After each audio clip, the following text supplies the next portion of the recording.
Welcome to Ball and Ballers. I'm Z, and this is the three highs, three lows video from yesterday's game against Forest. So I'm going to go through what I think that our three positives were, what I think our three negatives were, and I'm going to discuss that in a little more detail. But before I do, please like, share, comment, and subscribe. Hit that notification bell, and let's get down to the first one. So the first one would be for me was individual brilliance and match-winning goal.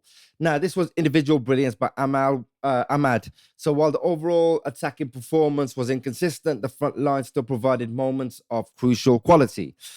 This was epitomized by Amad Diallo, spectacular late volley, which secured a vital point and underlined the ability of individual players to produce match-changing goals when the team struggles for dominance. So yesterday's match, we were all over the place. We weren't really in control of it too much.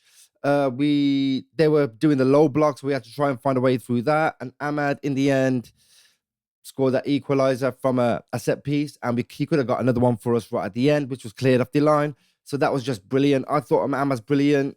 Amad was brilliant towards the end of the game. He did slip in parts. There's parts where it was really inconsistent, especially at the start of the second half, especially when he was trying to play more defensive than attacking. But he got us that point, and that's the main thing that we needed. So second one would be mental strength and fight back. So after falling 2-1 behind, the team showed resilience to fight back and secure our draw away from home against Forest, which is just a positive mentality under Amorim.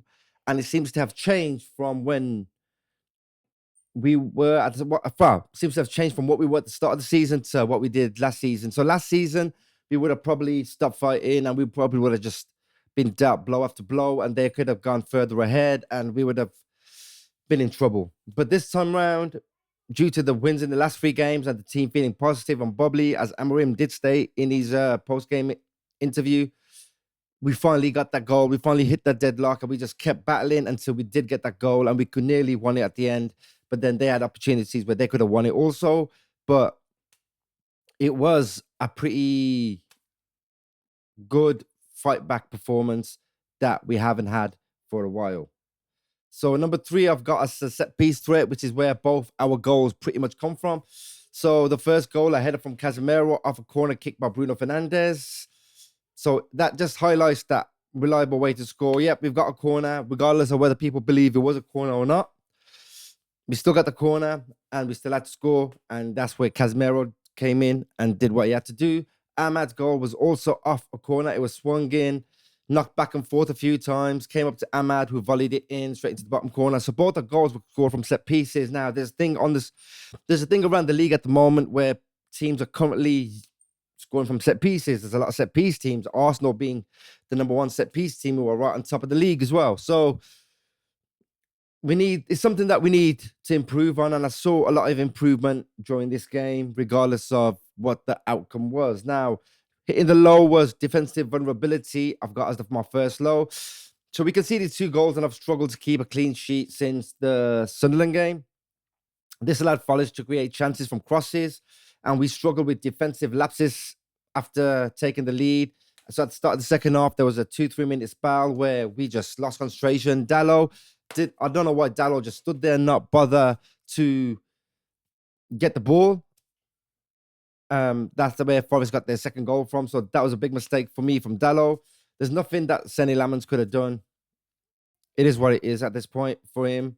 He just made a few good saves, but there was no way he could have prevented that. But Diallo was the one to blame for the second goal, I felt. And we still lack that defensive edge that we need. We just still lose concentration, and that shouldn't be the case, not at this point. Struggle to keep control of possession. Now, when afforded space on the counter-attack, we appear to struggle to fully control the game, especially in that midfield area where we were getting hammered. Elliot Anderson, and they just kept coming at us. Our best performance often came when we have less of the ball, which is shocking, really, because to me, that's a red flag. But our best performances have come when we've had less of the ball. We had more of the ball in this game. We had about 59% possession or something like that, and we still couldn't do much with it. So there is times where we struggle in possession. We keep giving the ball away cheaply. and we still got to find a way to beat that low block. The last one would be key attacker inconsistencies. Now, for this one, even though the overall forward line did struggle due to a subdued performance of certain key players, you had Benjamin Sesko and Mateus Cunha going missing at times. They were pretty ineffective at parts.